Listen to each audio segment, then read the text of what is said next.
धर्मपुर गांव में सरोजनी नाम की एक औरत अपने बेटे पवन के साथ रहती थी। सरोजनी का पति उसे कई साल पहले छोड़कर जा चुका था। अब उसका एक ही सहारा था, उसका बेटा पवन। सरोजनी अपने बेटे को पढ़ा लिखा कर एक बड़ा आदमी बनाना चाहती थी, इसलिए वो लोगों के घरों में कामकाज करके पैसा कमाती थी। अपनी माँ को दिन रात इतनी मेहनत करती देख एक दिन पवन अपनी माँ से कहता है, माँ, तुम लोगों के घर घर जाकर काम करती हो, ये मुझे बिल्कुल अच्छा नहीं लगता। मैं पढ़ाई छोड़कर कुछ काम ढूंढ लेता हूँ। नहीं मेरे बच्चे, मैं खुद चाहे कितना भी कष्ट उठा लूं, पर तू अपनी पढ़ाई मत छोड़ना। भगवान करे तू पढ़ लिख कर बहुत बड़ा आदमी बने, तेरी बहुत अच्छी नौकरी लग जाए। मुझे तो बस उसी दिन का इंतजार है। पवन हनुमान जी का बहुत बड़ा भक्त था। वो दिन रात हनुमान जी की पूजा करता रहता था। एक दिन वो हनुमान जी के मंदिर में बैठकर प्रार्थना कर रहा होता है तो उनसे हाथ जोड़कर कहता है, बजरंगबली जी, माँ तो मेरी कोई बात नहीं सुनती। मैंने उनको कितना कहा कि अब तुम काम करना बंद कर दो, पर वो मानने को तैयार ही नहीं। अब आप ही बताओ मैं क्या करूं? पवन को पूरा विश्वास था कि बजरंगबली उसकी माँ को समझा देंगे। ऐसे ही समय बीतता गया और पवन ने भी अपनी ग्रेजुएशन की पढ़ाई पूरी कर ली। फिर वो नौकरी की तलाश में लग गया। वो सुबह उठकर हनुमान जी के मंदिर में जाकर पूजा पाठ करता, उसके बाद नौकरी की तलाश में निकल जाता। लेकिन सारा दिन भटकने के बाद भी उसे कहीं नौकरी नहीं मिलती। फिर वो निराश होकर घर वापस लौट आता। एक दिन उसे उदास देखकर सरोजनी ने कहा, पवन बेटा, तू इतना उदास क्यों है? आज नहीं तो कल तुम्हें नौकरी जरूर मिलेगी। हाँ, मैं कुछ दिन नौकरी की तलाश और करूंगा, लेकिन अगर फिर भी कहीं मुझे नौकरी नहीं मिली तो फिर मैं मेहनत मजदूरी ही कर लूंगा।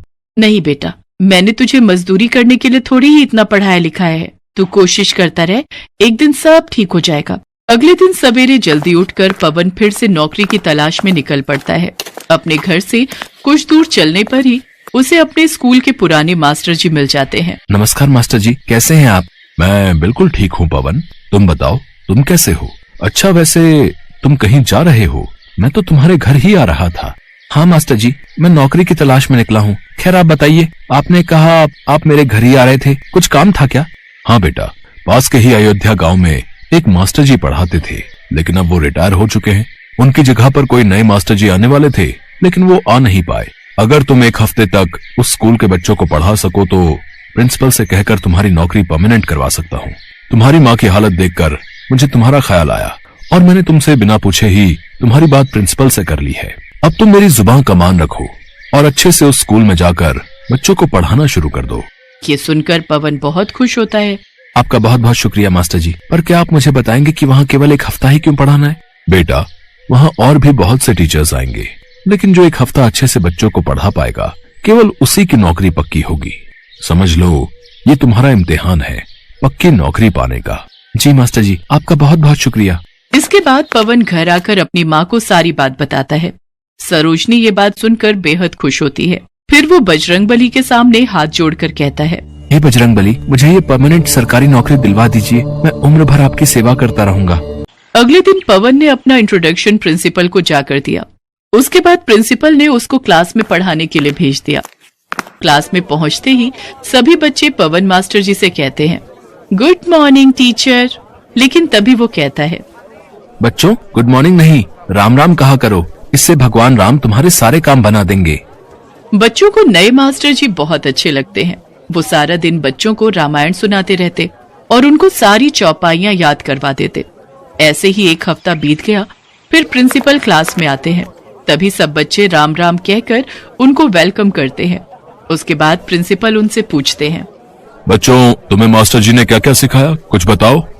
तभी सब बच्चे एक एक करके प्रिंसिपल को रामायण की चौपाइयां सुनाने लगते हैं। साथ ही सभी बच्चों को सारी की सारी रामायण मुख जुबानी याद हो गई होती है। ये देखकर वो हैरान होकर कहने लगते हैं, अरे मास्टर जी, आपने तो कमाल ही कर दिया। इतना तो हम कई सालों तक नहीं सिखा पाते जितना आपने एक हफ्ते में सिखा दिया। आपकी नौकरी पक्की हुई। आपका ऑफर लेटर मैं आपके मास्टर जी के हाथ भिजवा दूंगा। आप अपना सामान लेकर आ जाना। अगले दिन सुबह होते ही मास्टर जी पवन के घर पहुंच जाते हैं और उसका दरवाजा खटखटाते हुए कहते हैं, अरे पवन, अरे ओ पवन, दरवाजा खोल बेटा। तभी दरवाजा खोलते हुए पवन बाहर आता है। अरे आप, नमस्ते मास्टर जी, अब इतनी सुबह सुबह कैसे आना हुआ? आइए, अंदर आइए। पवन की माँ चारपाई पर लेटी हुई होती है। नमस्ते बहन जी, क्या हुआ? आपकी तबीयत कुछ ठीक नहीं लग रही। हाँ मास्टर जी, पिछले 1 हफ्ते से माँ बहुत बीमार थी, लेकिन अब उनकी हालत में काफी सुधार है। मुझे माफ कीजिएगा, इसी कारण मैं स्कूल में पढ़ाने नहीं आ पाया। ये सुनकर मास्टर जी हैरान रह जाते हैं। अब ये तुम क्या कह रहे हो? उस स्कूल के प्रिंसिपल ने तो मुझे तुम्हारा ज्वाइनिंग लेटर देते हुए कहा है कि तुम्हारी नौकरी पक्की हो गई है। ये सुनकर पवन हैरान रह जाता है। उन्होंने मुझसे कहा कि पवन ने बच्चों को इतना अच्छा पढ़ाया जैसे कि आज तक कोई पढ़ा ना सका। लेकिन मैं तो वहाँ गया ही नहीं, मैं तो यहीं घर पर रहकर माँ की सेवा कर रहा था। ये कैसे हो सकता है? प्रिंसिपल साहब ने तो खुद मुझसे कहा है कि पवन ने तो बच्चों को राम नाम की बहुत अच्छी शिक्षा दी है। सभी बच्चों को चौपाइयां और रामायण याद हो गई है। पर मेरी समझ में नहीं आ रहा कि जब तुम नहीं गए तो वहाँ तुम्हारी जगह कौन गया था, और अब तो तुम्हारी नौकरी भी पक्की हो गई। ये सुनते ही पवन रोने लगा और रोते हुए कहने लगा, ये काम तो मेरे बजरंगबली ही कर सकते हैं। राम नाम की शिक्षा वही दे सकते हैं, और अपने भक्त को जब मुसीबत में पड़े देखा तो उसकी सहायता के लिए स्वयं ही आ गए। ये कहकर वो हनुमान जी की मूर्ति के सामने रोने लगता है। तभी सरोजनी उससे कहती है, मेरे बच्चे, हनुमान जी ने तेरी सारी परेशानी दूर कर दी। उन्होंने तुझे तेरी मेहनत का फल दे दिया मेरे बच्चे। मास्टर जी ये सब देखकर हैरान रह गए और वो पवन से कहने लगे, पवन बेटा, बजरंगबली स्वयं तेरी सहायता के लिए दौड़े दौड़े चले आए। उनकी तुझ पर बहुत कृपा है। अब तो उनका नाम लेकर कल से नौकरी पर लग जा। अगले दिन सुबह सुबह पवन मंदिर गया और हनुमान जी का जप करने लगा। उसके बाद वो स्कूल जाकर अच्छे से बच्चों को पढ़ाने लगा। इसके बाद वो हर रोज स्कूल जाने से पहले और आने के बाद हनुमान जी के मंदिर जरूर जाता और वहाँ बैठकर ध्यान लगाता। इसके बाद उनके अच्छे दिन आ गए। सरोजनी ने भी काम छोड़ दिया। अब उन्हें किसी चीज की कोई कमी न थी। सरोजनी और पवन अच्छे से अपनी जिंदगी व्यतीत करने लगे।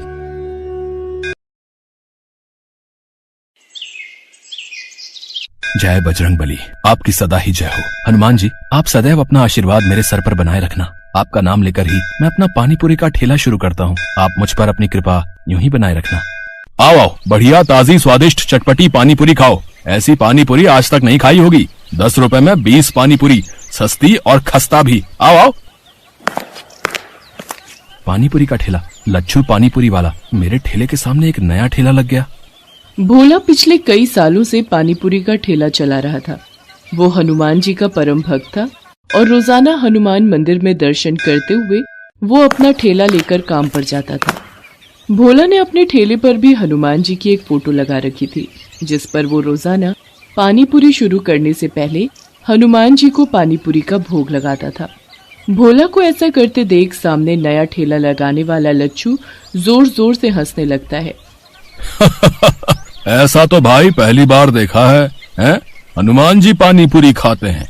कैसे बेवकूफ लोग हैं जो भगवान को पानीपुरी खिलाते हैं। देखो भैया, तुम यहाँ नए आए हो, इसीलिए अपनी हद में रहो। मेरा मजाक उड़ाने की कोई जरूरत नहीं है। अपने काम से काम रखो। मैं तुम्हें कुछ नहीं कह रहा। इसका मतलब ये नहीं कि तुम मुझे कुछ भी बोलते जाओगे। ऐसा है, अब यहाँ मैं आ गया हूँ। अब मेरा पानीपुरी का ठेला ज्यादा चलने वाला है। तुझे तो मैं कुछ ही दिन में यहाँ से तेरे हनुमान जी के साथ गायब कर दूंगा, समझा? लच्छू बदमाश टाइप का आदमी था। उसके कई बदमाश दोस्त थे जो खाली समय में उसके ठेले पर आकर मौज मस्ती करते थे। लच्छू जो पानीपुरी बनाता था उसका तरीका बहुत ही गंदा था। ये बात किसी को भी पता नहीं थी। ये काम वो चोरी छुपे करता था। भोला अपनी पत्नी ममता को इस बारे में बताता रहता था। ममता, तुम नहीं जानती हो, वो नया पानीपुरी वाला लच्छू बहुत ही गंदा इंसान है। वो ग्राहकों को गंदे पानी और पुराने मसालों से बनी पानीपुरी खिलाता है। ये बात कोई ग्राहक नहीं समझता। सबको बस सस्ता दिखता है। इसी वजह से मेरे ठेले पर ग्राहकों का आना बहुत कम हो गया है। सब लच्छू के ठेले पर ही जाते हैं। सुनो जी, बेईमानी की नींव पर खड़ी इमारत की दीवारें बहुत कच्ची होती हैं। देखना, ये लच्छू ज्यादा दिन टिक नहीं पाएगा। और आप तो अपने हनुमान जी पर विश्वास रखते हो ना, तो अपनी सारी चिंता छोड़ दो। भोला हनुमान जी का ध्यान करके सो जाता है। अगले दिन भोला जब अपना ठेला लेकर बाजार पहुंचता है तो उसके ठेले पर कुछ बदमाश आ जाते हैं। ओए, पानीपुरी खिला तो जरा, देखें तेरी पानीपुरी में कितना स्वाद है। जी अभी खिलाता हूँ, ये लीजिए। कल्लू भाई, पानीपुरी में ज्यादा स्वाद नहीं है। थोड़ा तीखा और मिला बे। मेरा दोस्त कई दिनों बाद आया है, इसे जी भर के पानीपुरी खिला। तभी 2 आदमी और आ जाते हैं और वो भी उन्हीं दोनों बदमाशों के दोस्त होते हैं। वो भी साथ में पानीपुरी खाने लगते हैं। उनमें से 2 लोग भोला के सिर पर मार मार कर बात कर रहे थे। भोला को ये सब पसंद नहीं आ रहा था। अरे आप लोग ये कैसी हरकत कर रहे हैं? खिला तो रहा हूँ, इंसान हूँ, कोई मशीन नहीं। खिलाने में समय तो लगता ही है। अब आप 4, मैं 1 खिलाने वाला। चलो भाई चलते हैं, बस कर बे। अरे अरे कहाँ जा रहे हो? मेरे पैसे तो दे जाओ। कौन से पैसे? अरे तुम लोगों ने जो पानी पूरी खाई है, मैं उसके पैसे मांग रहा हूँ। हमसे पैसे मांगेगा? जा नहीं देते। बोल क्या कर लेगा? ये क्या बदतमीजी है? तुम तो गुंडागर्दी कर रहे हो। मेरी मेहनत की कमाई है, वो तो तुम्हें देनी ही पड़ेगी। साले हमसे पैसे मांगता है, अभी तुझे बताते हैं। चारों बदमाश भोला को बुरी तरह पीटने लगते हैं और उसका पानी पूरी का ठेला पूरा तोड़ देते हैं। सामने खड़ा लच्छू पानी पूरी वाला जोर जोर से हंस रहा था। और मारो, आज के बाद इसे पानी पूरी बेचने के लायक ही मत छोड़ना। आसपास से जाते हुए लोग बदमाशों से इतना डर गए थे कि कोई भी भोला की मदद को नहीं आया। बदमाश लच्छू के दोस्त थे। वो जब वहां से चले गए तब एक व्यक्ति ने भोला की मदद की और उसे रिक्शा पर बिठाया। भोला लहूलुहान घर पहुंचा। उसकी हालत देखकर ममता घबरा गई और उसे डॉक्टर के पास ले गई। भोला के हाथ पैरों में बहुत चोट थी। डॉक्टर ने भोला को कुछ दिन आराम के लिए बोल दिया। ममता, ये सब उस बदमाश लच्छू पानीपुरी वाले का ही किया धरा है। हे बजरंगबली, ऐसे पापियों को सजा क्यों नहीं मिलती? अब मैं काम पर कैसे जाऊंगा? भोला अभी ममता से बात कर ही रहा था कि तभी दरवाजे पर दस्तक होती है। कौन है? रुको, आती हूँ। अरे रतन, तू? प्रणाम दीदी, कैसी हो? अरे ये जीजा जी को क्या हुआ? ये चोट? तू आप बैठ, पहले कुछ खा पी ले, फिर सारी बात बताती हूँ। रतन, तुम तो कभी शहर आते नहीं हो, अचानक कैसे आना हुआ? बस जीजा जी, आपसे और दीदी से मिलने का मन था और मुझे शहर में थोड़ा काम भी था। ममता का भाई रतन गांव में रहता है। उसका शहर आना बहुत कम होता है। ममता भोला के साथ हुए हादसे के बारे में रतन को बताती है, जिसे सुनकर रतन गुस्से में आ जाता है। दीदी, तुम चिंता मत करो, अब मैं आ गया हूँ। मेरे रहते जीजा जी का काम कोई बंद नहीं कर सकता। कल से मैं पानीपुरी का ठेला लगाऊंगा। देखता हूँ किस में हिम्मत है जो मुझे वहां से हटा दे। रतन की बात सुनकर ममता और भोला पहले तो थोड़ा घबरा जाते हैं, पर रतन उन्हें समझा देता है। अगले दिन रतन पानीपुरी का ठेला लेकर बाजार पहुंचता है। लच्छू पानीपुरी वाला भोला की जगह रतन को ठेला लगाते देख हैरान रह जाता है। ओह, तुम कौन हो भाई, जिसमें इतनी हिम्मत आ गई जो मेरे सामने पानीपुरी का ठेला लगा लिया? मेरा नाम रतन है और भोला मेरे जीजा जी हैं। अब से मैं उनकी जगह यहाँ पानीपुरी का ठेला लगाऊंगा। भोला के तो हाथ पैर तुड़वाकर मैंने यहाँ से हटवा दिया, अब तेरा भी यही हाल करवाऊं क्या? है हिम्मत तो मेरे ठेले को हाथ लगा कर दिखा। अभी अपने दोस्तों को फोन करता हूँ। हाँ। रतन ग्राहकों को पानीपुरी खिलाने लगता है। इतनी देर में लच्छू उन्हीं बदमाशों को बुला लेता है। ये रहा भोला का साला रतन, इसे भी इतना मारो कि ये भी खटिया पकड़ ले। अरे मेरे हाथ को क्या हुआ? मेरा हाथ एक जगह पर रुक क्यों गया है? मैं इसे मार क्यों नहीं पा रहा? मेरे साथ भी यही हो रहा है। मेरे भी दोनों पैर जमीन से चिपक गए हैं, मैं तो हिल भी नहीं पा रहा। मेरे जीजा जी को तुम लोगों ने मारा था, अब मेरा ठेला तोड़ने आए हो। अभी तुम्हें सबक सिखाता हूँ, ये लो। रतन उन बदमाशों को ऊपर नीचे घुमाता जाता है। वो उन्हें कभी आसमान में उड़ा देता है, कभी जमीन पर पटक देता है।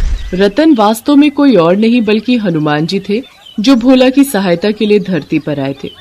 वो तो बदमाशों को सबक सिखाना चाहते थे ताकि वो दोबारा कभी भोला को परेशान न कर सके, और ऐसा ही हुआ। बदमाश डर कर वहां से भाग गए। रतन गुस्से में लच्छू के ठेले पर जाता है। उसे देखकर लच्छू घबरा जाता है और माफी मांगता है। मुझे माफ कर दो रतन, मुझसे गलती हो गई। मैं आज के बाद कभी भी भोला को परेशान नहीं करूंगा। मेरा ठेला मत तोड़ना। मेरे घर में मेरी बीवी और बच्चे हैं। मैं इसी रोजगार के सहारे अपना घर चलाता हूँ। घबराओ नहीं, मैं तुम्हारे साथ ऐसा सलूक नहीं करूंगा जैसा तुमने किया। मैं तो बस तुम्हें समझाने आया हूँ। हमेशा याद रखना, दूसरों से ईर्ष्या करके कुछ नहीं मिलता, अपना ही नुकसान होता है। इसलिए अपने काम में मन लगाओ, दूसरों को मत देखो, वरना पापियों को दंड देते भगवान को देर नहीं लगती। उस दिन के बाद लच्छू ने अपने काम में ध्यान लगाना शुरू कर दिया। रतन लच्छू के सामने ही ठेले पर पानीपुरी बेचता था। रतन की पानीपुरी लोगों को इतनी स्वादिष्ट लगती थी कि लोगों की भीड़ बढ़ती चली गई। रतन कुछ महीनों तक वहीं रुका। रतन ने काफी पैसे जोड़ लिए थे। वो पैसे उसने भोला के हाथ में दिए। जीजा जी, ये पानीपुरी की कमाई के रुपए हैं। अब आप इन रुपयों से अपनी एक दुकान और मकान खरीद सकते हो। मैं कल सुबह ही गांव वापस चला जाऊंगा। आपकी तबीयत में भी अब सुधार है और मेरा काम भी यहाँ पूरा हो चुका है। रतन, तुमने सचमुच मेरी बहुत मदद की है, मानो हनुमान जी ने तुम्हें मेरी सहायता के लिए भेज दिया हो। भोला की बातों को सुनकर रतन मुस्कुरा देता है। इतनी देर में ममता को एक फोन आता है। हेलो दीदी, कैसी हो? पता चला जीजा जी का एक्सीडेंट हो गया था। मैं कल सुबह माँ के साथ उन्हें देखने आ रहा हूँ। ठीक है, मैंने सोचा मैं तुम्हें बता दूं। अगर फोन पर रतन है तो सुनो जी, ये कौन है? ममता को घबराता देख हनुमान जी अपने असली रूप में आ जाते हैं। उन्हें सामने खड़ा देख भोला और ममता दोनों की आंखों में आंसू आ जाते हैं। प्रभु, आप मेरी मदद को आए। आपकी महिमा अपरंपार है प्रभु। भोला, तुम्हें तो पता ही है, जब भी कोई भक्त सच्चे हृदय से मेरी पूजा और उपासना करता है, मैं उसकी मदद के लिए अवश्य आता हूँ। तुम मेरे सच्चे भक्त हो। हमेशा ऐसे ही ईमानदारी और मेहनत से काम करते रहना। मेरा आशीर्वाद सदैव तुम्हारे साथ है। इतना कहकर हनुमान जी अंतर ध्यान हो गए। भोला ने उन रुपयों से एक दुकान और एक मकान खरीद लिया और अपनी पत्नी ममता के साथ खुशी खुशी जीवन बिताने लगा।